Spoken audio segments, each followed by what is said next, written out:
X-Men fans, you know where you are. You're on Uncanny. That's the mutant musings of Matt and Siz, the show where we discuss Marvel's Uncanny X-Men comics issue by issue, all the way from 1975's giant size X-Men #1 to the present day. My name is Matt. I write and draw Steamroller Man, a comedy superhero comic that you can read for free online at steamrollerman.com. And this fine gentleman is my co-host, Siz, publisher of Sidris Comics Australia. You can follow him on Instagram at Sidris Comics AU.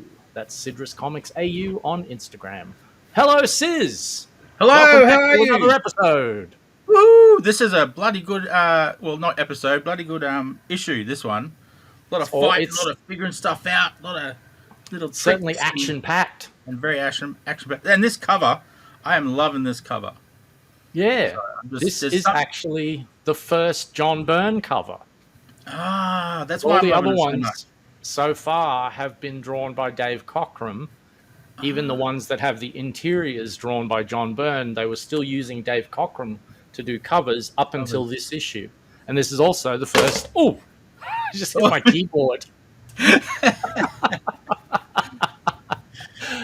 Like last week, you're bashing things last week. I know, I'm talking with my hands way too much. But this is actually, as it says on the cover, the first monthly issue of, or the second monthly issue of the comic. So yeah, shall we dive in? It's becoming popular. The comic becoming more popular indeed. Yes. But yeah, great issue. This one reflects the events inside where the X-Men are in Magneto's secret base hidden in a volcano underneath the surface of Antarctica. Yeah, I love that. Yeah. Could you get any more isolated? Yeah, so as you can see on the cover, surrounded by fire and lava, and so things don't look good for the X-Men. No. One thing I noted about the cover, Holocaust at the heart of the volcano. That's really cringe. That's really cringe. Right. That's, to me, that is anyway. Other people might think that's fine, but I'm like, oh, dudes, seriously? I know he's a Holocaust survivor, but what? You're comparing? Dudes. But yeah, I think that's my little bit. I think it's certainly, I mean, it's always had the connotation with, the Jewish genocide from World War II, but it is an older word than the 1940s, so of course. It did have an older connotation. So maybe they're using it in just the broader sense. I mean, clearly they're trying to be like sensationalistic. And, I just thought that because Magneto is part of it, so I just went. Well, it is Holocaust survivor. It is a bit sort of poor taste when you think about the connotations of it. Yeah. Could just be me. So yeah, good point. No, you make a good point. Yeah, that when I read it, I was even like, occur to me. Yeah, it's interesting. Anyway, next page. Yeah, let's look at the first page. Yeah, I love this. It's in Australia. I know, right? Crazy. I was really surprised. Attacking the Australian army. Yes. It's like, no way. Yep. Is it this page that he says he's been? No, it's the next page. Terrorizing Australia and New Zealand research bases. Does it say why he is attacking them? Because I don't remember. No.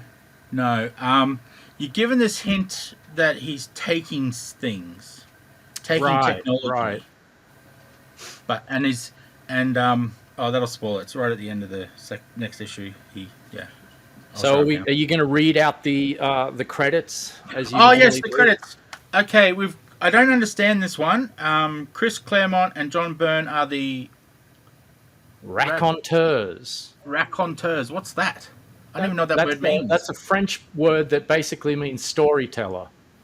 Oh, okay. So they're doing the story together. Okay. Yeah. And I love Terry Austin's one, Embellisher, which is a good way to describe an Inca. And then we've got A. Kawaki? Kawaki? Is the Yeah, letter? I have not heard the name A. Kaweki before. This is new to me. Yeah. And G.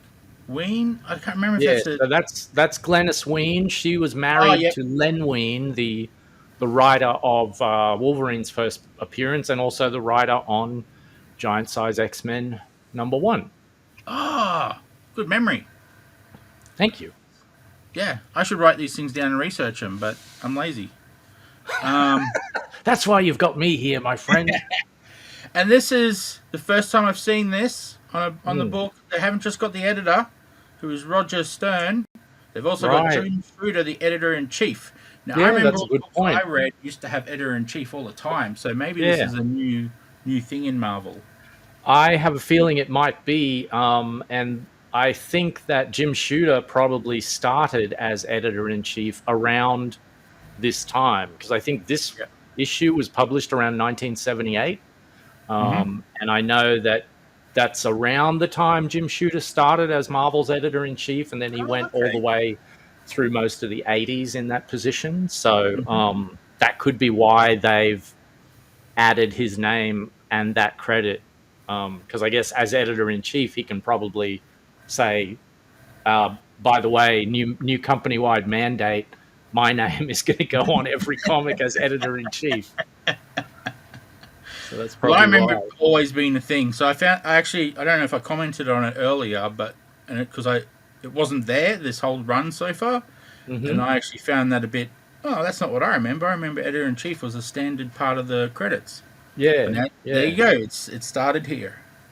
Yeah, so I found it so interesting that they're mentioning the base at Woomera in Australia, which I think is I think there is actually a military base in Woomera in Australia. Yeah. So Royal Australian Aerospace Research Facility. There you go.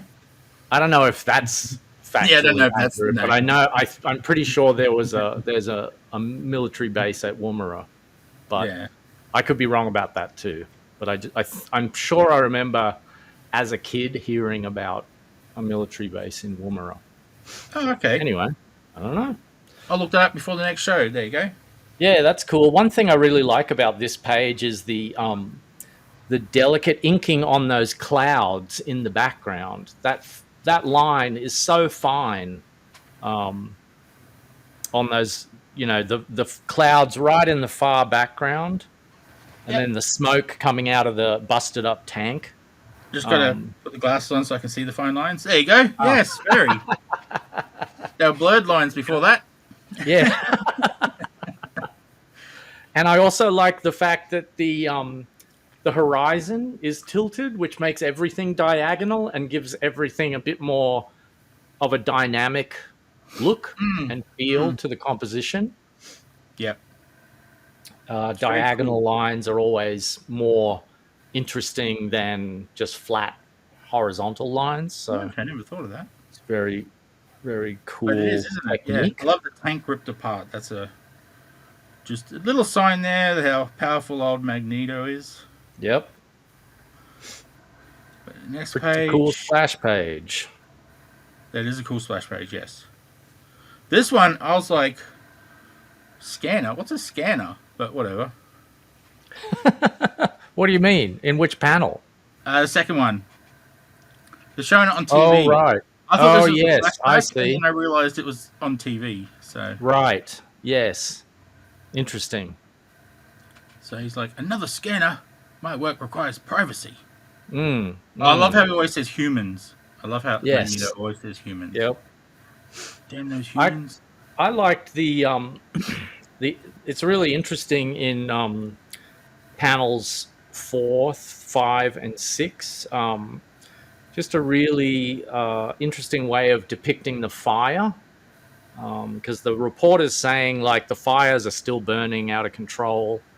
And it's just this very streaky ink lines.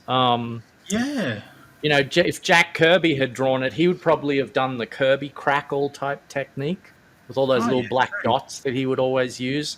This is similar, but also it's its own thing that John Byrne and Terry Austin are doing. It looks interesting, but it's very sort of expressionistic. Like it's not a realistic depiction of fire. It's very No. It wasn't until the second last one that I actually realized that it was fire behind him.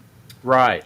Yeah, The other one just looks like, what's with all the red? I don't understand. yeah, But then it was like yeah. you had the yellow and red, and then I'm like, oh, Mhm. fire. Yeah, it's really, really interesting.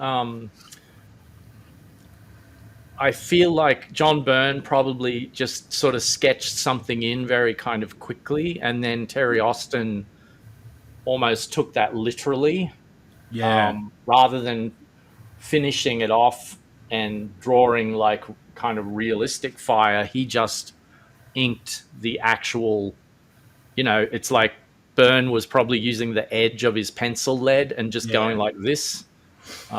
Makes sense. And then Terry Austin just inked over that to get a similar look. Cool. But yeah, nothing else have really stood out to me on this page. It's a pretty standard sort of storytelling page. I did like in panel 1 how the energy coming out of Magneto's hand is contrasted against the black of his cape. Oh, yeah, it is too. That, very much so. Yeah, sort of a cool way of drawing that. Yeah, I like that he's taken out 2 tanks at once to show that he's got his powers don't just require concentration on one thing. Yep, he is one of the world's most powerful mutants. Yep. So he's saying, the newspaper guy is saying as well. Yep. But yeah, and they refer to the X-Men #1, where they first went up against Magneto, Right. explaining why the other heroes aren't doing anything. Yeah. So I like that. So they're making it one universe again. Mm-hmm. It's pretty cool.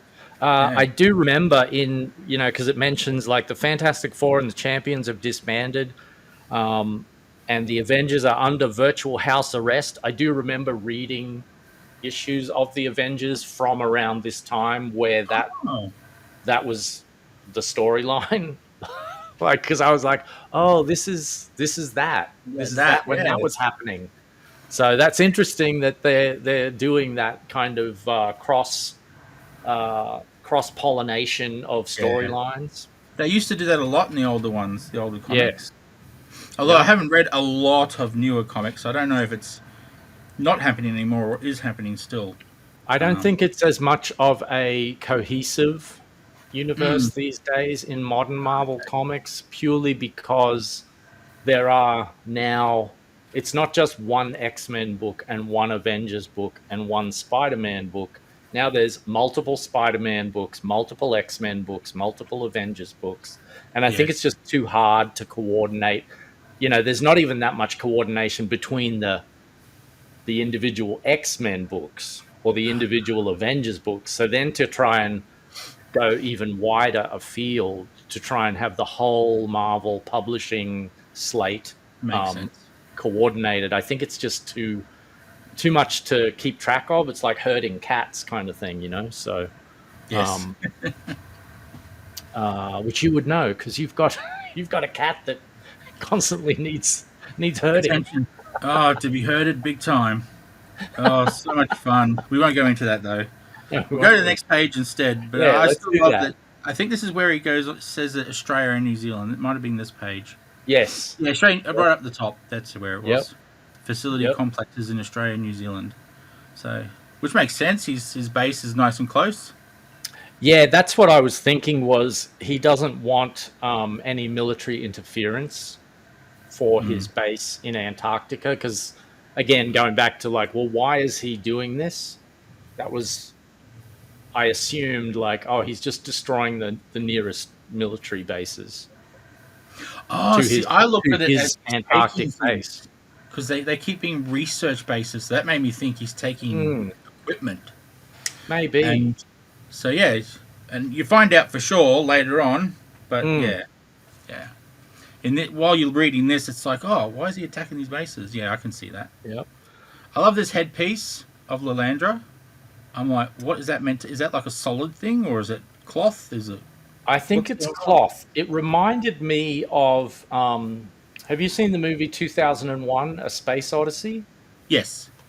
I think there's a scene early in the movie where they're like and I think I'm remembering this correctly, but Yep. they're like flight attendants, and they have these white kind of outfits, but they have these kind of skull cappy bathing cap type Oh, okay. hats, and it looks a lot like what Lilandra is wearing. Which would make So sense. maybe that was an Simulate influence. that. Hmm. So I don't know. In any case, guess who's on vacation again? Yeah. Professor This X. man just holidays. He's like he must have long service leave or something from being an X-Men for so long. What, And he's always worried while he's on holidays. It's probably He never gets to have a real that's why holiday. he needs to go on holiday so much. Is all the worry about all the X-Men being on these missions while he's on holiday. He needs another holiday to get over the worry from the last holiday. But yeah, I was just like, I turned to this page and I was like, really? He's on vacation again? Like, that's all this guy seems to do, is he's just going on holiday while the X-Men are off on these dangerous missions. Yeah. That he could go on and help them out. It made me wonder, is he wealthy? Like, is Professor X, like, is he like independently wealthy? I think the impression he is. Because he's always going. Holidays, he's always doing this. He's got all this high tech equipment. He's got a mansion. Right. I think it's like inherited wealth, but yeah. Yeah, it made me wonder whether he is just independently wealthy, or it also made me wonder, like, are the students paying to be students at the Xavier school? That's a good question. Oh, I used to think, actually, when I used to read these, when he was like doing really well in business and stuff, it's like he's using his powers to manipulate people to make a lot of money. I wondered that too. Yeah, I wondered that too, was whether he's actually doing exactly that. But yeah, he's either at the school yelling at the students or taking vacations and not at the school. He doesn't really seem to be like cut out for this headmaster role. Like, he doesn't seem to like it, because when he's there, he's just yelling at the students. Yes. And then otherwise he's like, oh, I'm going on another holiday. You guys can take care of yourselves for a while. All this yelling's exhausting. Yeah. I'll note one thing I love about this page, and I might be reading into it too much. Yeah. But in panel 5, yep. Even though they're tiny in the background, I get a total vibe. They've got the "What's with this woman?" Right. Vibe about. Yeah, that's a nice little detail. And I'm like, that's really how. I don't know how they did that. That such small figures could give you that vibe. That they're drawn in such a way that it's like. And then you see her tattoos on the next one. It's like, back then that would have been a big deal. Right. Tattoos all over her arms and up on her eyes and stuff. And I'm like, is that what they're trying to portray here? Because if it is, that's really well done. And she's obviously wearing the hat, the skull cap or bathing cap, to hide her feathery hairdo or whatever it is. But that's good spotting. That I agree. That's a nice little detail. Yeah, it's really well done. Is there anything on this page that you want to? Not really. I just thought it was interesting. We're going to see this sort of technique a couple of times in this issue, and I thought it was interesting that the way that Claremont paces out the action on pages, he'll often use the last panel on a page to completely change the scene, where, common comic making wisdom would be the scene changes when you turn the page, not at the bottom of a page where it's another scene. So, and he does that quite a few times in this issue. I never noticed that. That's why I noticed it. Otherwise, I probably wouldn't have noticed this, because it is sort of a thing that Chris Claremont tends to do. And he would be the one responsible for it because he's writing the description of what happens on each page that would then go to John Byrne to. Do you think that's like a page turn thing? Like you get the new scene, you're like, oh, I want to see what's going on. I think that is what he's intending it to do. And I think sometimes it works, but other times I was like, it would have made a better page turn reveal. Yes, true. To not have it happen on the bottom of this page, but to turn the page and be like, oh wow, now we're here. But yeah, it does seem like that's what he wants to do. Is like it's a subtle scene change rather than an abrupt cut to a new scene.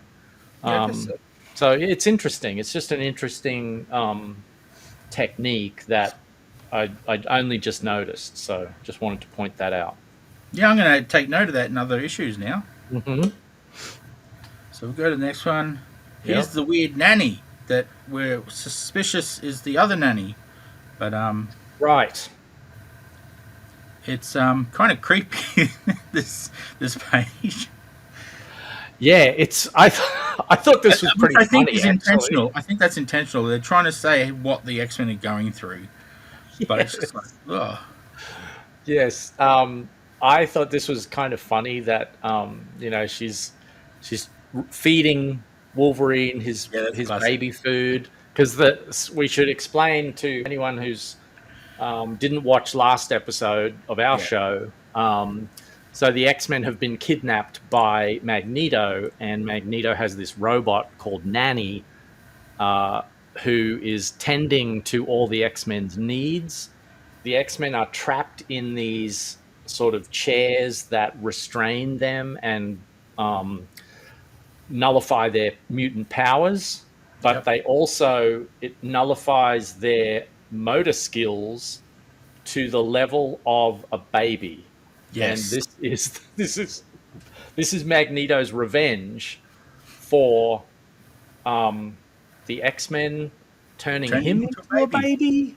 Yeah. I don't know if it was the X-Men, but someone turned him into a baby. Someone turned him into a literal infant. Yeah, a literal. And so his revenge on the X-Men is to not turn them into literal infants, but put them back to the level of infants, which is what these chairs that they're sitting in, they have some technology that can do that. So that's why this robot Nanny has to feed Wolverine his food. And then in the fourth panel where she says, a bath and massage for you today, Cyclops. Oh, that's kind of creepy. I was like, that sounds pretty good to me. But the voice, I love the description. Like marshmallows soaked in honey. And I'm like, what's that even mean? That's a great description. It's like soft. I've got to hear a voice like this. It sounds awesome. Yeah. But I just thought it was funny that Cyclops is so uptight that even when presented with a prospect of a free massage, he's like, oh, I got to get out of here. I'd be like, oh, please, can it be an hour long? Just do like neck and shoulders. That would be awesome. I'm a very stressed dude, so a massage would be awesome. Yes. A massage might actually help him relax a little bit. Yeah. Not be so uptight. Oh, dear. So then at the bottom of the page, Nanny leaves in classic sort of supervillain fashion. They leave the heroes to their own devices. So this is obviously where they're going to try and do something to escape. Which I love. And all this tech. There's no cameras. Exactly. There's no reason for Nanny to leave. She doesn't need to attend to herself. She's a robot. Exactly. But for the sake of the story. Right. Got something else to do. She's going to come back at lunchtime, and it says, before your naps, I'll read you a nice story. So just like an actual nanny would do. But then we have Storm in the bottom right corner. So that's a good sort of page turn moment because the next page is going to be all about Storm. Storm and her other superpower that's not really a superpower. So, before I say anything about this, what did you make of this page? Well, she says it took her ages to get up the strength to do this because her strength was at the level of an infant. Right. So I found that curious that she somehow built up that strength. But I just love that her thing, what do you call it? The thing in her hair. Yeah, the tiara. Tiara. Has all these lockpick things in it. Right. But we know, I don't know if they know by now, but in future X-Men, that's a big thing about Storm, that she can pick locks and stuff. Right. I think the next page explains it. So I think this is a beautifully drawn page. It is. This is the most bizarre Deus Ex Machina moment I've ever seen in a comic. She actually says, well, she's thinking, like this is all in her thoughts. Yeah. But she has this line where she says, at 6 months, I had the coordination of a young girl. It's like a 6-month-old. 6 months. Wow. I didn't notice that line. How did I not notice that line? And so then what she starts to do is she starts flopping her head forward so the tiara falls off onto the little tray in front of her. And then she uses her tongue to lift a lockpick that's hidden in her tiara, which I love that. That made me wonder, because Professor X made the costumes that all the X-Men are wearing. So did Professor X put the lockpicks in the tiara, or when she got the tiara, did Storm go, you know what, this would be a perfect place to hide my lockpick set? Yeah. Which is maybe what she did. But I just thought 6-month-old babies can barely eat solid foods. And she has the wherewithal to use her tongue to get a lockpick and put it between her teeth and then actually pick the lock in the, like if you go to the next page. Yep. Now she's actually picking the lock of the manacles around her hands. And this is where we get the flashback to tell the readers, like, oh, well, Storm was born on the, she was brought up as a street kid after her parents were killed on the streets of Cairo, and she was taken in by this thief who taught her how to be this, lockpick and taught her all these things. But it's like, but not at 6 months old. Like, I just thought that was ridiculous. Yeah, no, I love that she's picking a safe with her feet. I love that scene.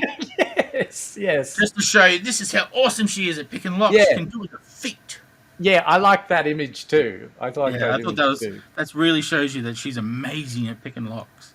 Yep. But, and then the guy who's taken her in, the kind of like the Fagin character from Oliver Twist, says he's locking her in a basement room, and it's up to her and she's all tied up, and it's up to her to get out. And he's like, well, this will be the last time I see you.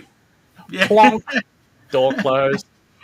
One way or the other. Yeah. If you can get out, you're an adult, and I no longer want you as a child lock picker. Right. And so then a good page turn moment at the end of this page is the lockpick gets caught in a gap or something in the manacle, and then that causes it to drop out of Storm's mouth, and she drops it on the ground. Just in time, though, because then Nanny comes back. And he comes back, and you think it's all over. Storm's crying. She's like, oh, our chance. Now, one thing I'm curious about this page. Yeah. Is this the first time Asteroid M has ever been shown? Not in X-Men comics. Because I think later in this issue, it actually has one of those little asterisks. Cool. Boxes that says it first actually showed up in early Stan Lee, Jack Kirby X-Men comics. Okay, because it's got a But big this M on is the side, which I certainly, thought nice. yes. Bit of Yeah, I thought branding. that was cool Always too. the Yep. guys, the bad Yep. villains always have their brands, their symbols, just so you know it's Yes. them. I'm not a different. Exactly. This is not Doc Octopus. This is Magneto. Right. Yep. Every supervillain worth their salt will have their logo on the side of their secret base. I love that.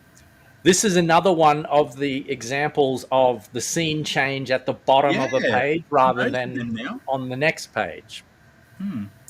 And again, like really, really well drawn page. Like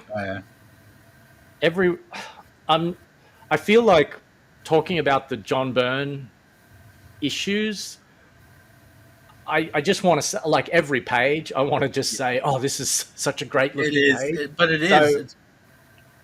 I don't want to become repetitive, but I feel that way about almost every single page in a John Byrne issue. Oh yeah. So yeah, this is kind of like the movie Misery, where James Caan is trying to get out of the manacles being tied to the bed, and then Kathy Bates comes in and is like, "Oh, you dropped your thing," and then all the progress that he makes is like wiped out because she resets. So that's exactly what Nanny does. Is she picks up the tiara and says, "Oh, you dropped your tiara. I'll put it back on your head for you." And so then it's like, "Oh, yeah." It's like, I'm a totally useless robot and didn't notice all the lockpicks attached to that. Lucky for them. But yeah, this is I love how he's got this superior technology, and it's like, what is Magneto? Yes, it certainly makes he's an engineer beyond as well as as well as I can't speak English today, as well as the master of magnetism, he's also the master of engineering.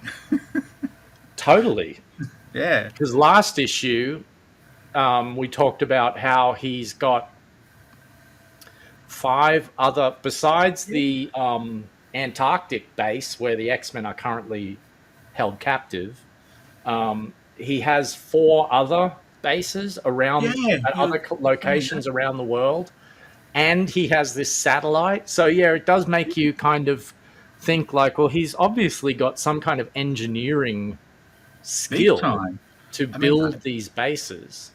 I know he can make big bases because he's got that magnetism thing going on, so he could move things around and make really big bases. But it's like, where's that knowledge coming from?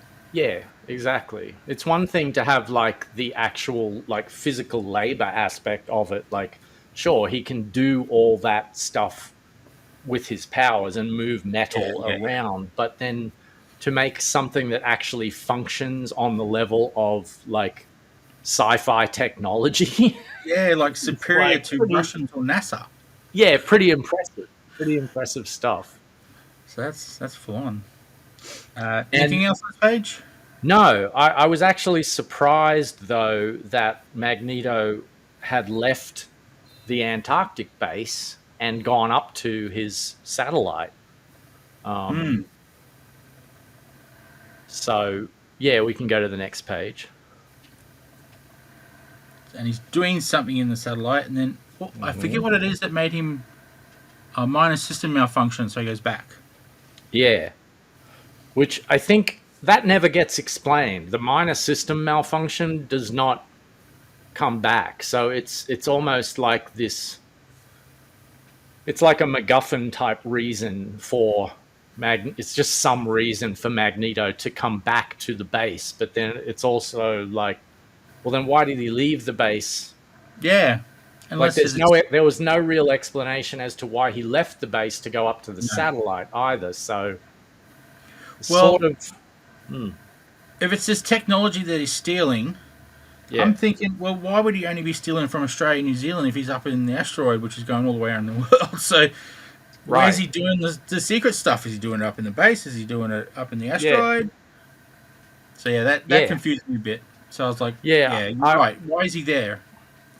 I was a bit Convenient for baffled the story. too, and I kind of wished that was even just explained with just like a line of dialogue or one narration box or something, just to fill us in on, well, what's really going on here, because it just seems like it's just this convenient series of events that are happening with no explanation and seemingly no reason. But maybe it'll be explained later on. I don't know. Yeah, that's true. Well, that's true. He actually says at the end of that's the next issue, so I won't spoil it. But here, you're right. Here's a little X-Men 5. They destroyed Asteroid M, and he's put it back together. Right. Yep. So he's like, I rebuilt. One thing that I like this page. I particularly like that down shot in panel 2 of Magneto walking, because it does have that. You pointed out last episode that Magneto has like this scoop out of the back of his cape where it attaches to his shoulders, and that's definitely consistent on this page. You can see it in panel 1 and panel 2. Yep. And I also like the way that John Byrne's drawn his shadow on the ground, but kept the sort of feeling that the ground is shiny metal, even within the shadow. It looks really cool. It does. Now, the action on this page, correct me if I'm wrong, but it seems to suggest that Magneto is actually traveling unaided through space, through down into the atmosphere, because I'm assuming Satellite M is above the Earth's atmosphere, where there's no oxygen.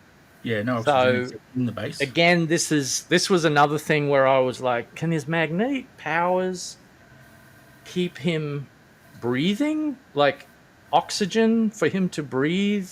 Well, it's funny you should say that. On his way down, or how does that work? Because there's a scene in the first X-Men, like back in the 90s. It opens to him there in outer space with a magnetic shield around him full of oxygen. Oh. Full of air, I should say. Okay. Full of air. So I'm like, I don't know how that works, but cool. It looks really cool. All right. So he can do it. So he can do it. Somehow. He's been doing it since the 70s and 80s. Interesting. That's interesting. He also mentions Eric the Red, returning him to full strength. So that ties into earlier issues that we talked about around like 98 and 100, around there, where Magneto returned, and he was part of the whole storyline with Eric the Red, and Eric the Red turned out to be a Shi'ar operative, and that led to the whole Lilandra storyline. So it's all gives the sense that this is all one continuing interconnected saga. Which is one of the things that really became a selling point with the X-Men. That is big time. Yeah, so I just thought that was interesting as well. Do you want to go to the next page? Yep. All right. I just love that there's a layer of lava above the base. Yeah, it's literally underneath lava. A seam of lava in under the earth, which is so it's like some sort of force field holding the lava away from them or something. Because it's floating above them.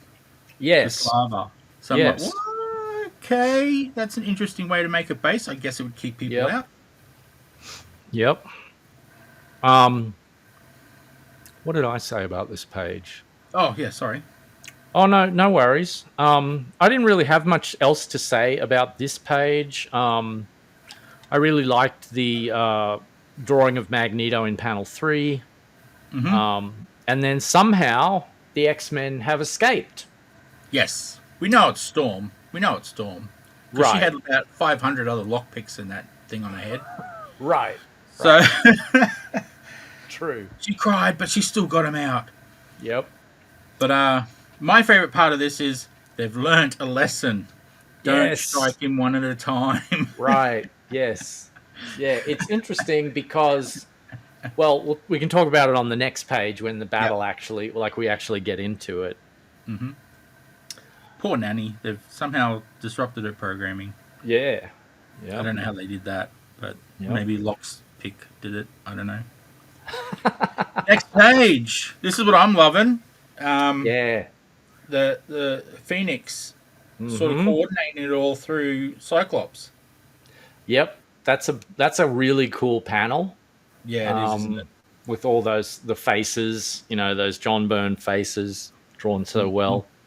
And yeah, so as you were saying, the X-Men have finally learned, don't go up against Magneto one at a time. We have to coordinate our attacks, and that's exactly what they're doing here.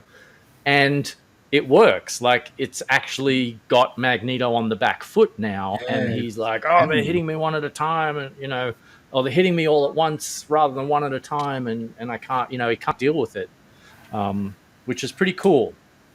I really love, the drawing of Storm in the bottom left corner in panel 4. Oh, yeah. I love how they've done, because, okay, so what's happening here is, I think in the previous page, the lights have all gone off. There's your cat. Yeah, he's trying to get in on the show. He's under my chair. No one can hear him. The third co-host.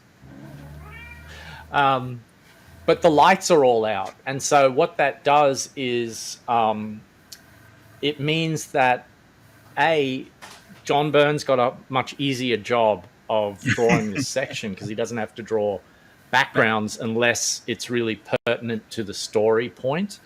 But also it provides a lot of leeway in terms of where all the characters are related to each other, because there's no way that we as the reader can orient ourselves, because you can't see anything in the background of any of these panels. It's all just the straight action of each character. And one thing about the black background relating to the Storm panel that I really liked was the way that they drew the single, the individual strands of hair, the loose coming ones off. Looks really cool. It does, doesn't it? That extra bit of visual interest against the black background. Really cool effect. I liked it a lot. Yeah, and I don't know why, but it makes her look tired. But like she's a bit like you've just gotten out of bed and you're like, oh, your hair's everywhere. She's all bedraggled. Yes, yes. That's the vibe I got from it anyway. So yep. So on this, you are correct. They reveal on this page that Storm, once Nanny put the tiara back on her head, Storm just did the whole thing again.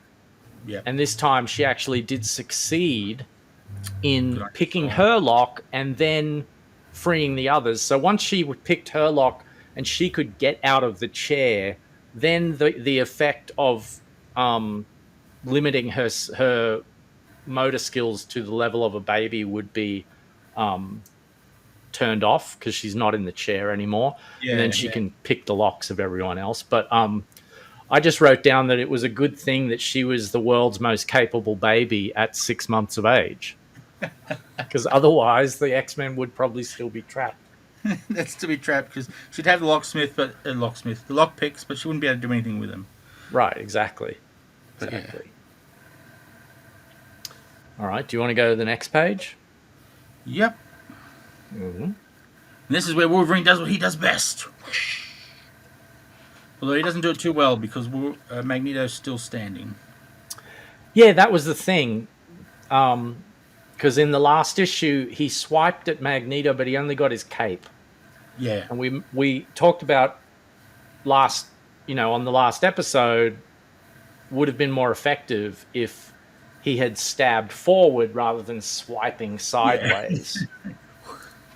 So he just scratches him. Yeah,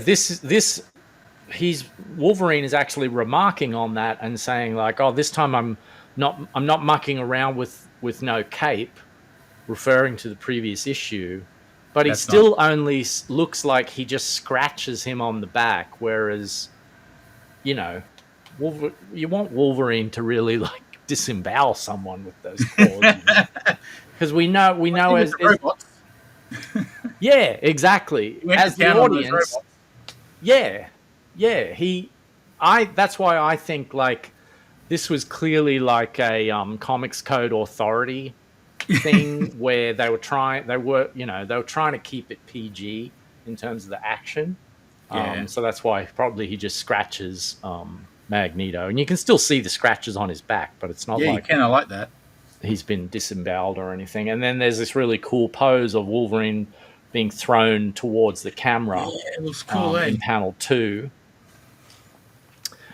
So yeah, they're really not relenting on Magneto. It's just one attack after another, and it's quite effective. Sorry. No, go. Yeah. All I was going to say was I like his thought bubbles about the Phoenix. It's like I'm being hammered into my machinery, but I'm going to think about the Phoenix and her barbaric ways, and she's a bit like Wolverine, I think. I'll be more like, okay, I've got to do this and this, so I'm going to die. Right.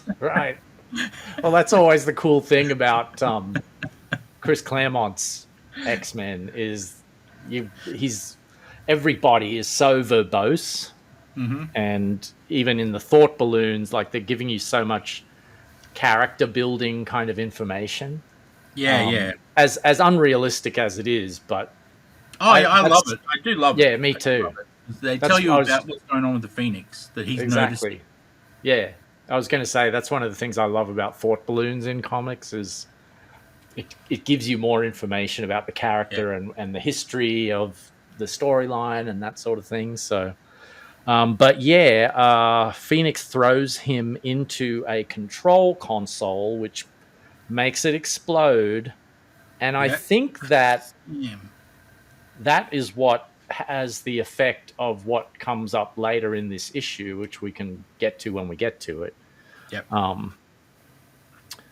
But if you go to the next page, so on the first panel, Magneto is thinking they're using a hit and run strategy, giving me no opportunity to strike back. And then he says, it's hot all of a sudden. Yeah, I like that. He's sweating. Yeah. And then he says, I'm sweating like a pig. Is this part of their plan? It is part of their plan, but I couldn't work out is it just supposed to be wearing him down? Because that part is never explained either. This is explained. It is? I must have missed it. That control panel is what holds back the lava. Okay, yeah. That's the control panel for so all of a sudden lava's starting to come down. Right. That's why it's hotter, but it should be hotter for everyone. So they're trying to but there's a thing later where it says that Storm was actually withdrawing the moisture out of the air to make it hotter. I missed that. It's coming up in a couple of pages. But I just thought it was the lava. I automatically went to lava. There you go. Yeah, no, it's Storm. I mean, the lava does come into it later, but we'll see. Yeah, I'll show you where it happens. I must have skimmed over that a bit more than I should have. Well, I was certainly skim reading as well because there was probably a bunch of stuff that I missed too. Yeah, exactly. To try and get these comics read for the show. Yeah, exactly. Now, this one is pretty cool because this is again, one great thing about X-Men comics is you'll occasionally get these issues that are just like non-stop action, and this is one of them. So this is another page where it's just full-on action, really awesome panel 4, where it's awesome. Colossus and Magneto really pounding the crap out of each other. But then on the bottom panel, Beast is swinging Nightcrawler by the tail, and I was like, wouldn't that hurt? Yeah, that's what I thought. I'm like, and it even says there must be a better way. Yes. But it's like you can see that they're showing he's done a full circle. So, Whoa. Yeah. Poor Nightcrawler. Couldn't he just have teleported over there? Right. Well, I think so. We'll see on the next page. Yep. So this is what we've talked about on the show before about Nightcrawler's teleportation, where the momentum. Yes. So it's really horrible, though. So Beast has swung Nightcrawler around at least once, 360 full rotation by the tail, and then thrown him, and then mid-air, Nightcrawler teleports over closer to Magneto. So the momentum of Magneto's throw, the momentum of Beast's throw causes Nightcrawler to basically barrel into Magneto and able to grab his helmet as he passes. But the one thing because I remember when early issues that we were talking about around probably 95, 96, 97, around there was a part where they were falling from, I think a plane had exploded, and then they were all falling, and then Nightcrawler teleported directly onto the ground. But that would have also been he would have reached terminal velocity of falling with gravity. So then wouldn't he have just gone splat if he landed on the ground? Because wouldn't the momentum and the kinetic energy still be carried? I'm gonna go back to that issue, because I've got to remember how they explain that, because I even said in the issue that he would have the kinetic energy still, wherever he tried to teleport to. Yeah. So I don't know how they explain that one away. I'm going to go back to that issue and find out. It's at the end of the day, it's all comics, but it's just they seem to be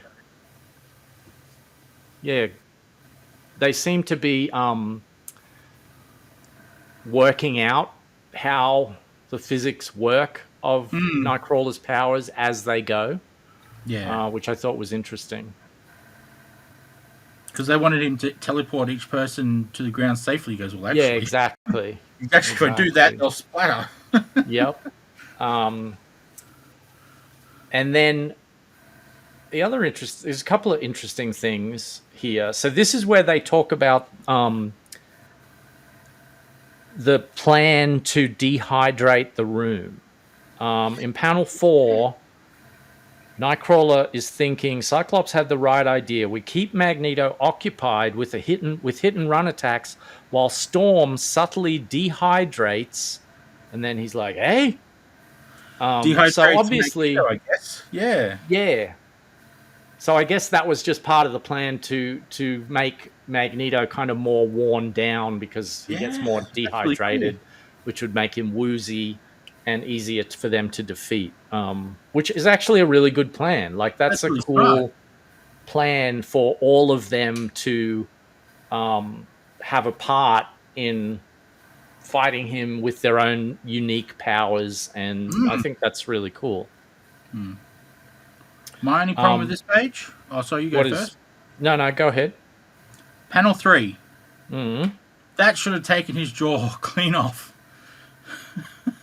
Yes, and Nightcrawler actually says that in the next panel. He's like, unglaublich, which I think means unbelievable in German. That punch would have torn a normal man's head off. Yeah. Yet Magneto's still on his feet. But so there's something else about Magneto that we don't know. Right. That's why I was like, well, Magneto, he's not super strong. He just has magnetic powers. So all I could think of was that Magneto talks about his, quote, personal shield a lot. Yeah. So he's always got a magnetic force shield around him. So maybe that dented or blunted the impact of Colossus's punch. That's the only thing I can think of. But yeah, that's when I first read it, I was like, hang on, that should have taken his jaw clean out of its socket. Yeah, I thought the same thing. But that wouldn't go very good for the Comics Authority. Right. Right. I have seen a Spider-Man where he does that, although that's a little bit. That's after the Comics Authority was a thing. Yeah. And now the roof starts opening up. Yes. Letting the lava in, that's what you were talking about earlier, where the console that Magneto smashed accidentally was the one that controls the roof opening, and so it starts to open, and it's actually letting the lava drip down into the room, which is pretty. That's a pretty cool sort of cliffhanger. Yeah. Prospect. Nice little page turn. Yep. It makes us want to go here and go, whoa! And all of them are in the shot, so I love that. Yeah. They're all going, oh crap! Yep. You idiots! So the lava is falling into the room, which I really liked because now there's it's got that ticking clock story device where it's like, they've only got a certain amount of time to solve this problem now before the lava is just flowing into the room at such a rate that there's no escape. Yeah. So that makes the rest of this issue, there's only a few pages left in this issue, but that really amps up the tension and the drama, which I thought was very, very cool. It's awesome. I love how he gets his helmet. He's just like, give me my helmet back. I'm the Master of Magnetism. I don't know why I'm having so much trouble saying that. And I love how they all get separated. Mm-hmm. And it's clearly shown that Beast and Jean are in one spot. Right. And everyone else is like, oh, we've got to save them. Ah! Yeah. And then I think, like I said earlier, Byrne has a lot of license because of the dark room. We don't really know where they all are. He did give us that one panel on the previous page where we did see, they're all pretty close to each other. But then it's a lot of panels of just one or two characters at a time. And so now I think it's by design that there's a lot of confusion amongst the characters in the situation, because everything's happening at once.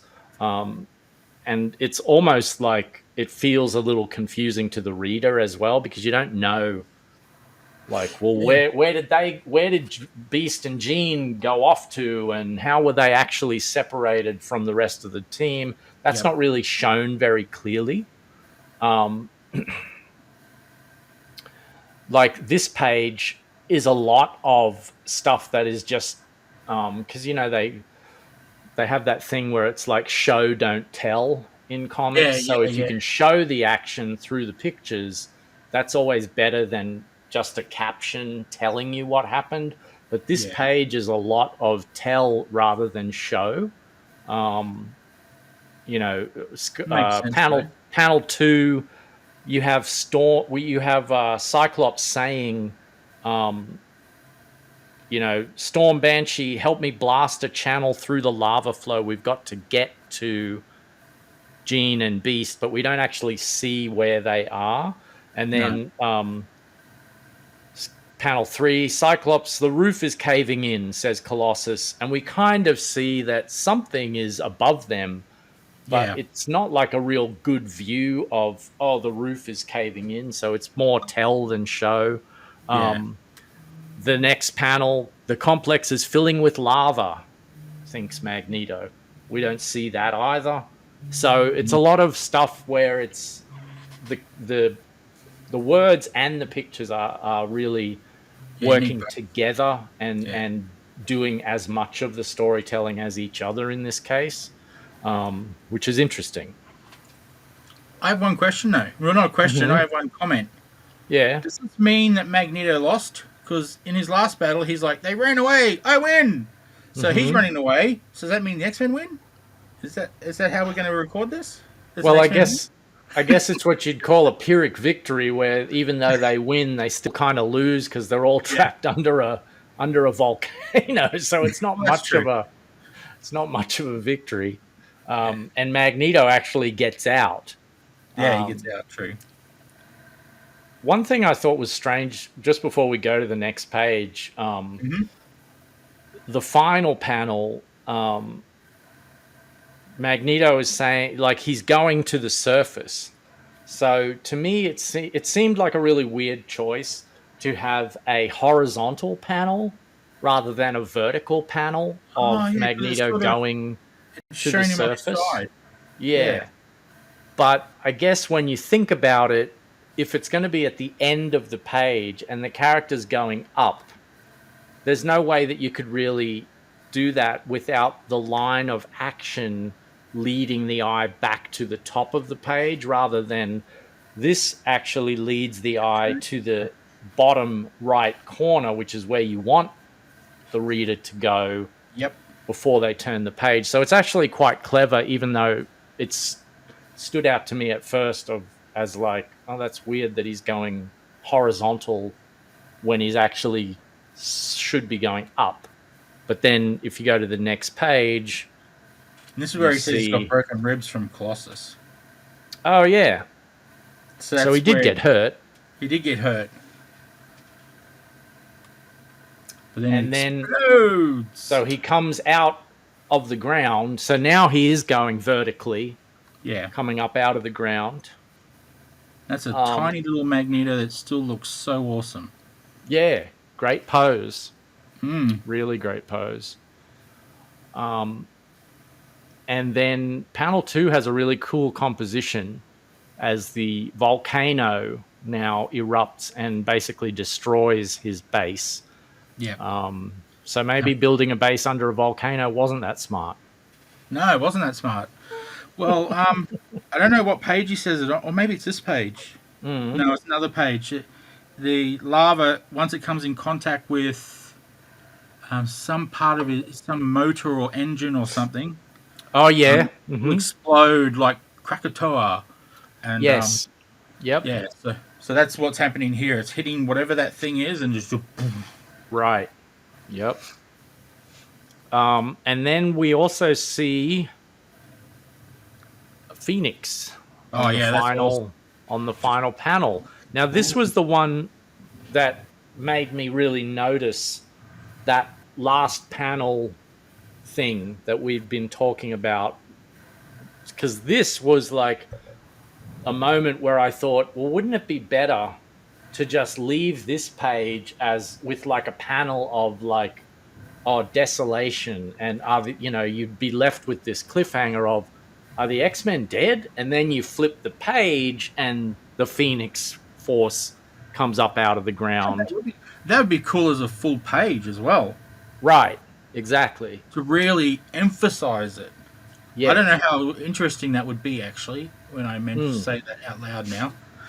Well, I think it would be, in terms of like the flow of the story, I think turning a page to that moment would be a better surprise for the reader. You'd have that moment where they're like, oh, you're reading the comic and you're like, oh my God, are the X-Men dead? Like, the only one who got out was Magneto. And then you flip the page and then you're like, oh, okay. Phoenix has at least gotten out. So anyway, I just thought it's an interesting thing that Claremont does. So, well, the thing about this scene is, I'm like, yeah, the X-Men are out. Woo! right. And then you turn the page. Are you ready for the turning the page? Yep. Yep. Yep. It's like, oh, it's just them two. Yeah. Crap, where are the other X-Men? Right. So for all we know, at this point, Phoenix and Beast are the only people who actually survived, which is interesting. Yeah. I just wrote down, all that snow must have been a pain to draw. Oh yeah. Because look at all the Look at tiny it all. little individual snowflakes that they drew. But there's no other way you can really do it. So And the color around it as well, because they're yeah, all white. exactly. Yeah. Oh, yuck. The only thing I love about this page, Jean faints again. I was gonna say, I bet I know what you're gonna say, and it was Jean faints. Again.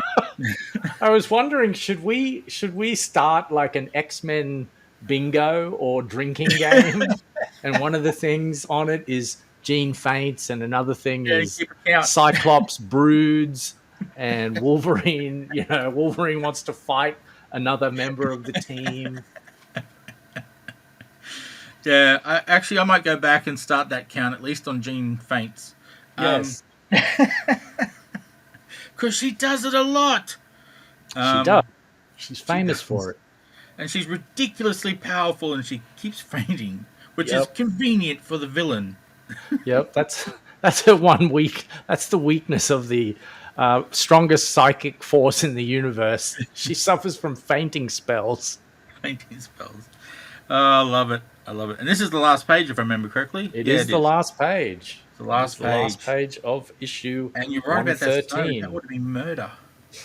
Yeah, a lot of work. A lot of work to draw. But drawn really well. It's done very well. Byrne and Austin, do it again. Well, if this is the last page and we've said everything we want to say about it, that brings us to the band name. So usually I will try and find like an actual phrase from the comic, like a couple of words that would make a good band name.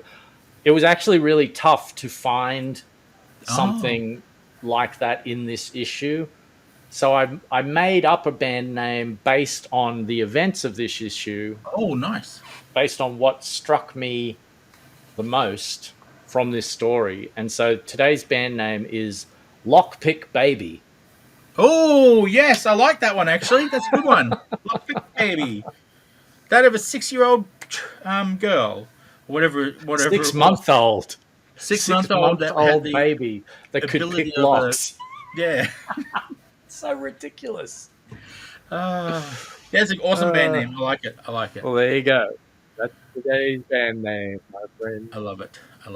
Well, in that case, it's that time where we say goodbye to everyone. Thanks for watching. Remember to like and subscribe. Give us some comments. Give us some feedback. Your versions of the story, whatever. We just want to have more uncanny conversations. And see you in, I forgot what issue we're on right now. We're on 113, so the next one will be 114. See you on 114. I don't know why I forgot that one.